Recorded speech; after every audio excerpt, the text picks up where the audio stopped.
Ladies and gentlemen, friends around the world, it is Greg with the bottom tier. We are here with super special guest and friend of the show, Marshall Meador. Marshall, say hey. Hey.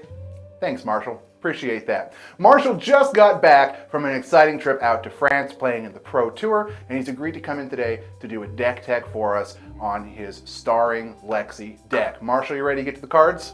I'm excited. Fantastic. Let's cut to the cards now. We'll see you guys in a second. Hey guys, Matt here from the bottom tier. We had some technical difficulties in this video. All of a sudden our audio recording of what Marshall was saying got cut off, so we had to re-record the audio. So if it doesn't match up, that's what's going on. But let's get back to the show and look at that deck tech. Hey everybody, so for this deck tech, we're going to be starting off with our equipment over to the left. When we look at Lexi, we have 4 pieces that are very important.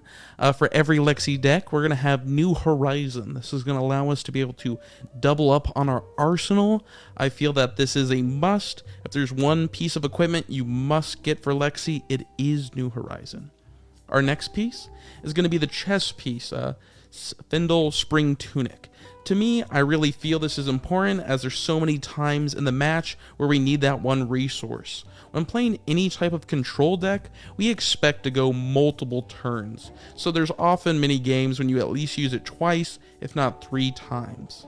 Also, that one block, it might seem really minor, but in matchups versus like Ninja, or versus even something like a Prism, when they're trying to just do 1 HP to you and that could turn into something bigger, it is great to have. When we look at our arm pieces, we have Bulleye Bracers. Now, a lot of people might say, hey, Shock Charmers is the way to go. But to me, I don't believe that.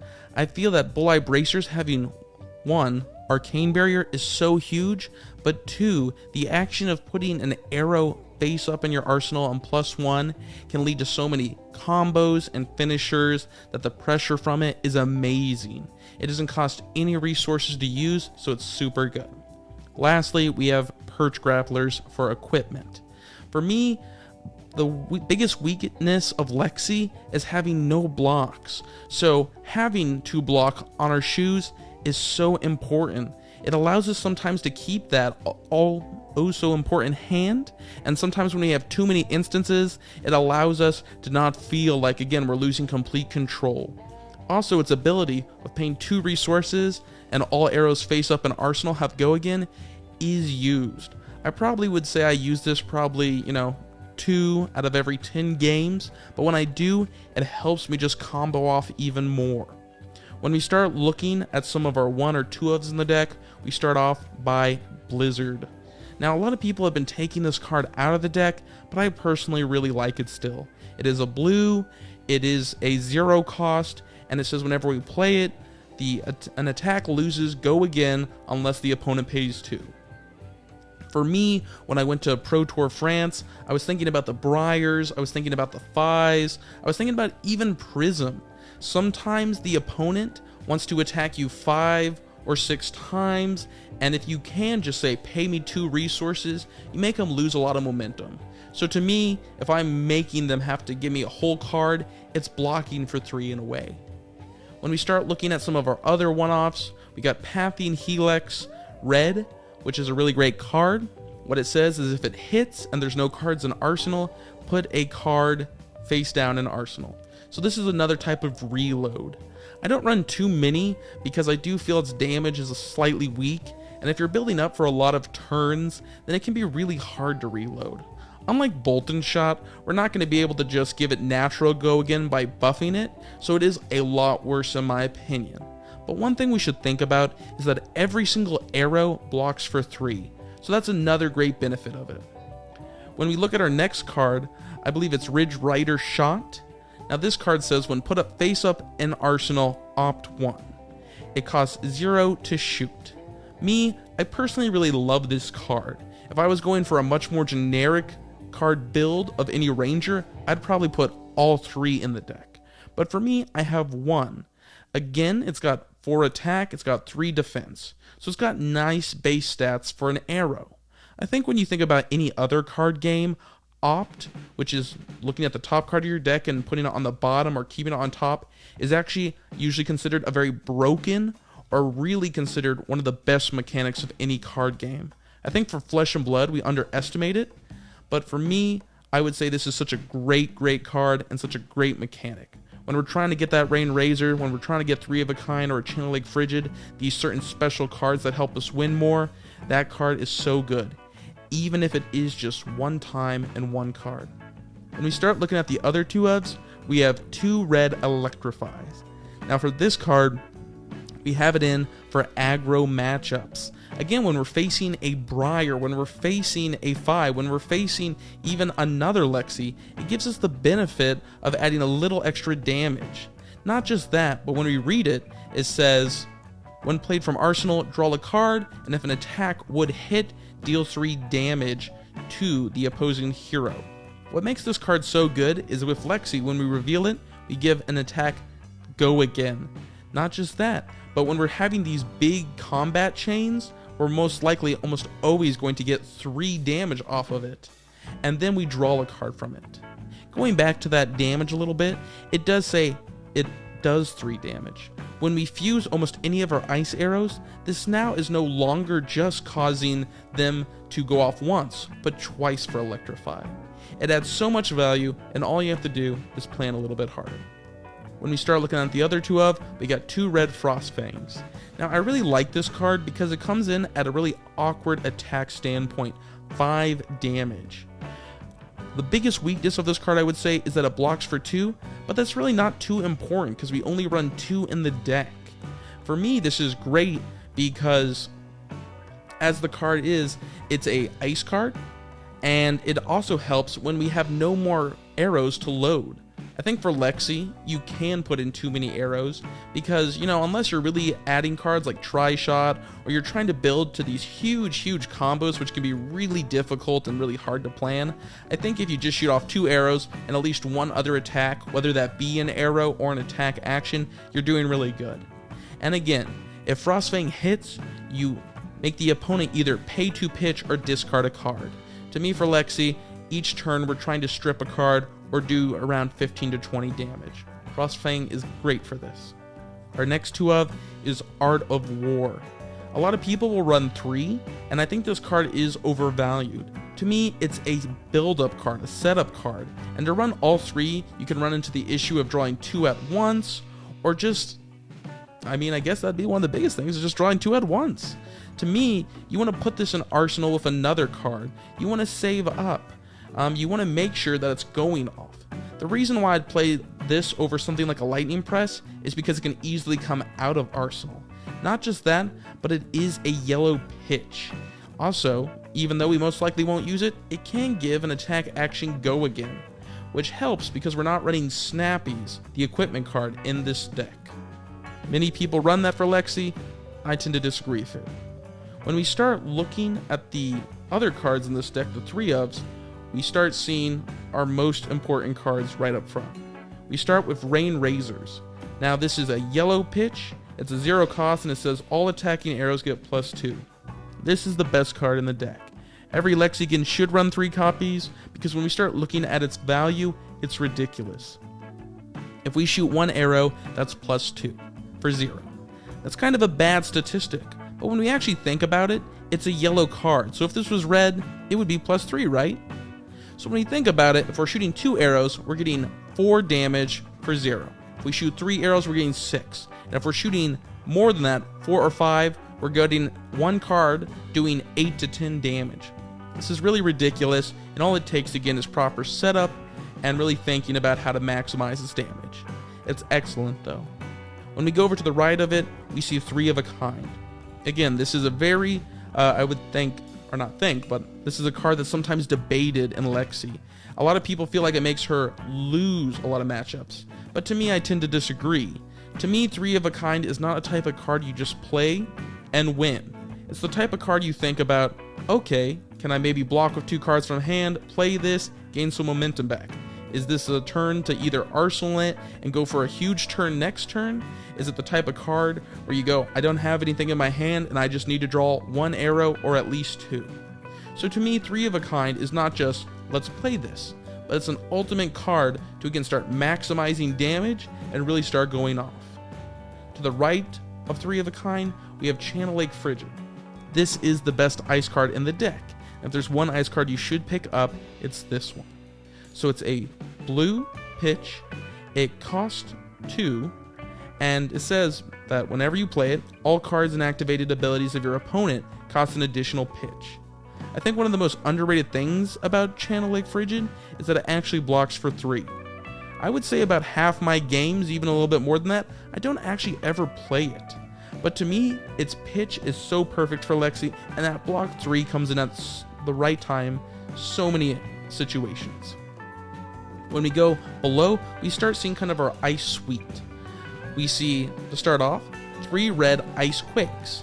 When we play it, it says +3 to your next attack action card, and every time an attack hits, create a frostbite under our opponents.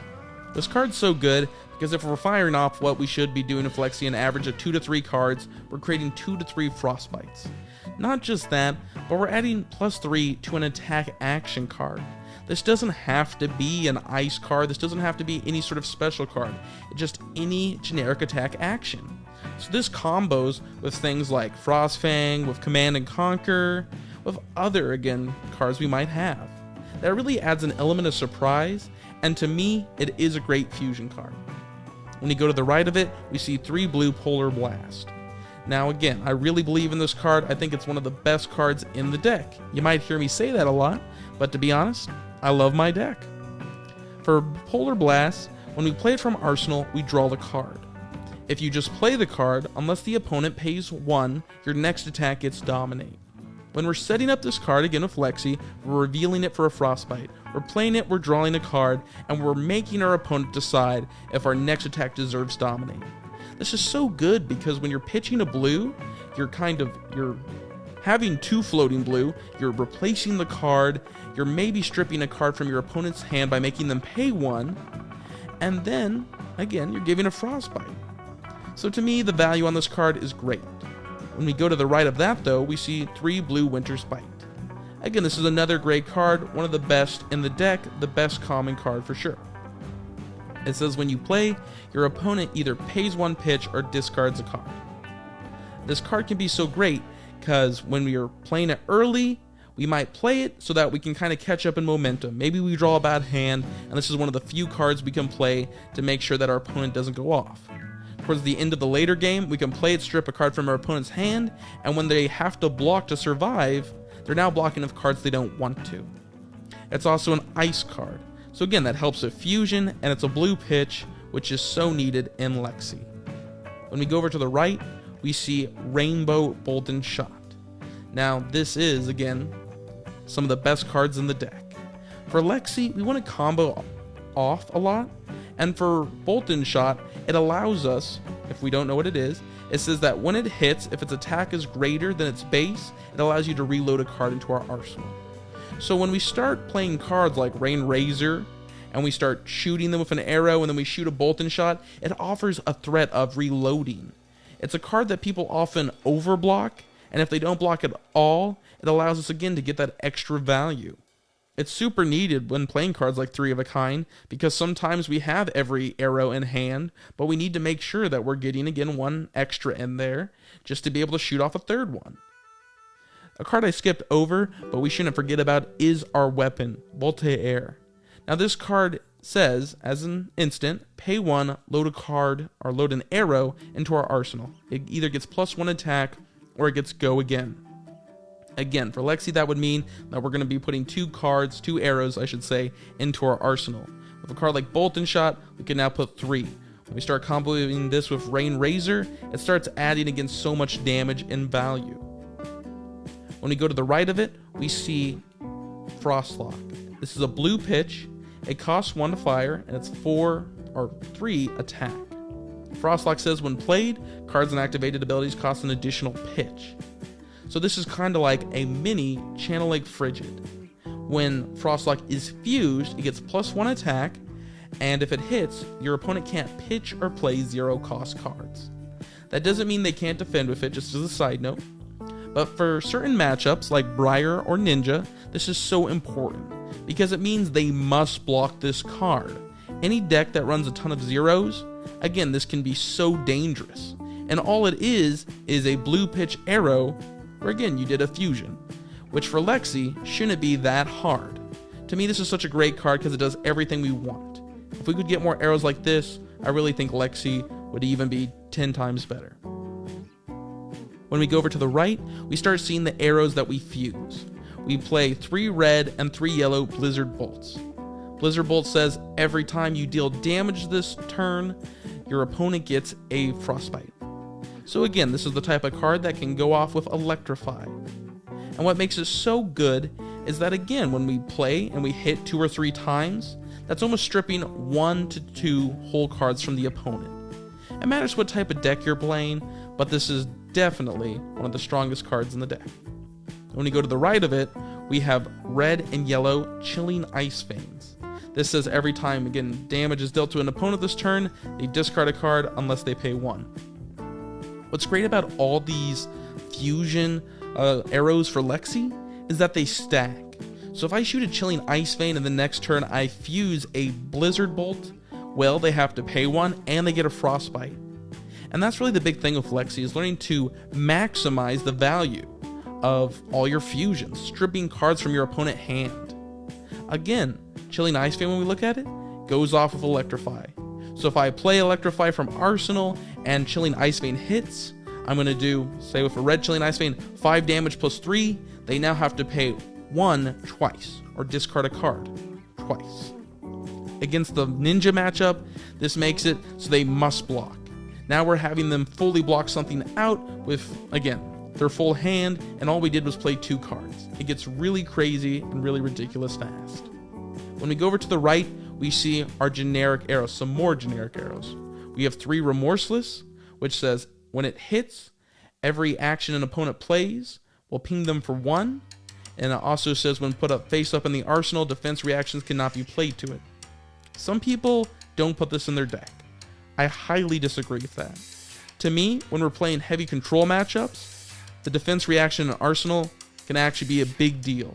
If it's towards the end of the game and I'm facing a Bravo and I think he might have a Fate Foreseen or something in his arsenal, I play this, now he might have to block with 2 cards from hand.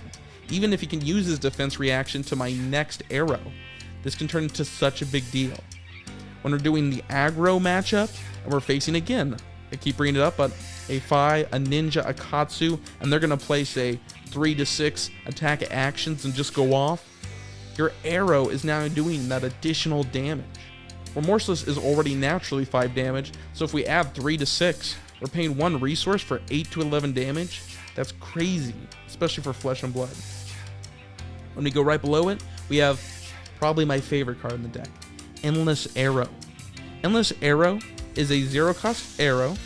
It has 4 attack and 3 defense. It says when it hits an opponent, it goes back to your hand. The biggest reason why this card is so important and one of my favorites is because to me, it's all about mind games. When someone really respects Endless Arrow, they almost always give you 2 cards. Now when you think about that, a 4 attack, 0 cost to shoot it, arrow, we're getting 2 cards from an opponent. Can you name any other card statistically that you'll get the same thing for that? So my point is, if we're playing a Scar for a Scar, who's going to block with 2 cards from hand? When you think about, again, even a card like Ravenous Ravel and it's 4 go again, who's going to really block that? Most people are just going to eat the damage. But all of a sudden, we have this weak arrow that can either do nothing or everything. It plays on the mind so much, and that's what makes it so great. It also stacks so well with Rain Razors. So if your opponent doesn't block it, we start shooting for 6. Let's say we do a Bolton shot with our Bolai Bracers, and we put it in Arsenal again. We're getting all this damage off of 1 arrow, maybe 2 arrows. Sometimes we have all these buffs as a ranger, but we don't have enough arrows to go around. So sometimes Endless Arrow is the best card, because guess what? It turns into 2 to 3 arrows. It gets really crazy, and I love it a lot. When we go to the right of that, we see the last 3 cards in the main deck. We have 3 blue Icy Encounters. Now I like this card because 1, it's a blue pitch, but 2, because it really helps in fatigue matchups. A lot of times, again, when we're facing maybe a Bravo or an Oldhim, it can be a bit tough because they're just eating arrows out of our hands, or we had to block at certain times, and we start getting towards the end of the game and everyone's really low. Sometimes we just need one more attack. To me, also what I really like about Icy Encounter over, say, like a blue Frostfang, is that its attack is 4. Almost every single deck will have something that blocks for 3. But when we get towards the end of the game and our equipment is worn out and all we have is one card, or I should say no cards to block with, but the cards in our hand, it makes Icy Encounter much more tough to deal with. Of course, if we don't know, Icy Encounter says when it hits, create a Frostbite under our opponent. This is also a good card sometimes when just facing up against a Ninja, or again facing against a heavy red deck like a Dromai, because sometimes we just need to make one Frostbite to delay them or hurt them, and this card can do it. When we go up above, we see our sideboard. So we have 3 pieces of equipment. For me, one of the most important for this deck and for this meta when I played was the match against Prism. Now for most people, they said Prism again is almost unwinnable and it's extremely tough. And to me, I always felt that when I was facing Prism, I was always up ahead and winning. I always felt like I was destroying them, and then I felt like there was one card that always gave me problems. This was Arclight Sentinel. Now for me, I found that the moment they played this, they gained enough momentum back just to again barely eke out the win. So for me, Time Skippers solved all these issues. If we don't know, Time Skippers is pay 3, gain 2 action points. To me, when I have this card in my boot slot, it makes my opponent go, oh, I'm not going to play Arclight Sentinel, he'll just blow it up and keep doing damage to my face. That means that this one card almost negates 3 cards in their deck. And even if they do play it to somewhat try to get some momentum back, we usually then just use Time Skippers and we do maybe 5-10 damage to their face still. So we're not delayed. We don't have to eke out and go, okay, we're taking a whole turn off. And when we have a card like 3 of a kind of Time Skippers, this honestly means almost nothing is lost to us. We should always be building up turns. So to me, Time Skippers was the perfect card to beat Prism, and it made me win every match I faced versus Prism in Lille. When we go up above, we have Heart of Ice. It says if you pitch 1 or you pay 1, cards and activated abilities from your opponent cost an additional pitch. So this is really great against something like Wizard. To me, Kano should be a very easy match because the moment we play this, we say, please show me every single thing you're going to do. The second ability of Heart of Ice is Arcane Barrier 1. So again, you could run this in, say, a Rune Blade if you felt like you needed that extra barrier, but for me, it's heavily used in Wizard, but not just that, it's used in heavy control decks. If I know that a deck is going to be running 9, 12 more defense reactions, I like Heart of Ice because it makes them not just get that maximum value. They have to pay a little extra and help negates it. When we look over to the right, we have Null Room Boots. Again, this is for the Wizard matchup, specifically Kano. I would not run them against Icelander. That would put our Arcane Barrier at 3, and to me that feels very healthy. I'm never going to get rid of New Horizons as it's too needed. So 3 against any Wizard I think secures the win. When we look to the right of it, we have 1 Battering Bolt. The reason why we have Battering Bolt is for the Prism matchup. To me, I would run 3 Breakers. I don't like running too many because I feel if they're on a heavy Herald build a heavy Aura build, that running a bunch of Breakers actually kind of messes us up. It slows us down. I didn't like running something like 3 Command and Conquers, because for me, if I do play a 3 of a kind, it makes it more likely that I'm going to hit those attack actions. I like 1 Battering Bolt because it helps kind of smoothly fit into the deck. And if I do want to build up against, a big turn for Prism, it's actually a pretty good arrow to shoot against them. The reason why it says, if it hits, the opposing opponent reveals their hand, and anything that is not an action card gets discarded, and they lose 1 life. So what does this mean? It means that any instances or defense or attack actions get thrown away. So this is really good for just, again, looking at your opponent's hand, even if you get nothing out of it, and maybe even doing an extra damage or 2. When we go below it, we see 2 Command and Conquers. To me, Command and Conquer is a great card. It can be almost fit into any deck and not be considered a bad choice. To me though, I actually think it's really good in Lexi because it helps us 1 in the mirror matchup, but 2 again, it helps us in things against like Dromai and Prism. That's another deck that Battering Bolt is pretty good against, is Dromai. But yes, looking at Command and Conquer, it also blocks for 3, and as we've kind of talked about before, a big weakness for Ranger is blocking. That's so valuable. When we go over to the right, we see 3 more ice cards. They're split, but we see 2 blue Cold Snaps. Now, I really like this card because, again, it helps us draw a card and gain some momentum and build up big turns. For what it says when played from Arsenal, draw a card, and when just played, unless the opponent pitches 1, we can freeze a card in their arsenal or an ally. Now, to me, I think Cold Snap's actually a pretty good gamble, even if they don't have allies. To me, half the time each deck has a card in arsenal, and you're either going to strip a card from their hand or delay them and kind of make them wait. If they do have allies, such as Dromai, it's actually really useful. Dromai is one of our hardest matchups. The last reason I really like blue Cold Snap is because, to me, sometimes when we're facing something such as Guardian, such as Bravo, we don't want a Winter's Bite.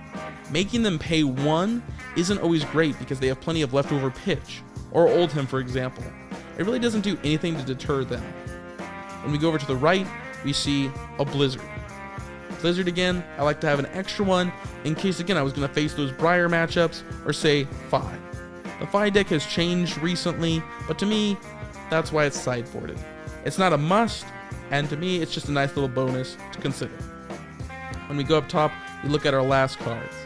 We see 3 red Sleep Darts. Sleep Dart says, when it hits, the opposing hero goes blank. I really love this card because, to me, about 80% of the heroes in the format, if they lose their hero ability, they've lost a lot of value. Think about this hitting Viserai, and he can't do an extra 3 to 5 damage. Think about this hitting Dorinthia, and now she cannot tack twice no matter what. I mean, there's so many heroes where this really just messes them up. When Chain was legal, him not being able to Soul Shackle could really make him have an off turn. I think it's a must, and I think every Ranger should run this card. When we look at our very last 3 cards, we see 3 red Fatigue Shots. To me, this card is all about the Guardian matchup. The Guardians are one of our hardest matchups, and to me, this can help delay a turn or 2 against a Bravo, or even an Oldhim. When we have cards like Oakenold or Crippling Crush, Spinal Crush, they can go crazy. Sometimes they can even just keep, again, rouletting it, where they keep hitting it time after time, again and again. This was the big hard part for Starvo, is that sometimes he just couldn't stop his momentum and kept high rolling you. To me, Fatigue Shot is really great in stopping those turns. If they do strip 2 cards from your hand and you can just play a Fatigue Shot, it gives you a little wiggle room. Again, if we don't know, Fatigue Shot is when it hits, it halves the base of the deck's attack action. So if we're doing against a Guardian like a Crippling Crush and it's coming in for 9, you're going to minus 4 points. Fatigue Shot, red, is 5 damage. So if we're minusing 4 and we're doing 5 damage, that's a total of 9 points of value for 1 cost. That's really crazy. This was my deck, though. I really love it. There will be changes happening to it based off of the new meta we're coming into with Prism LLing. But I would say that for anyone looking to play Lexi, she's great fun. She's going to be around for a long time. And if you enjoy creativity and you enjoy doing something different and not just playing the popular meta choice, she's one of the best heroes around. Thank you for watching this long, though, and please have a great one.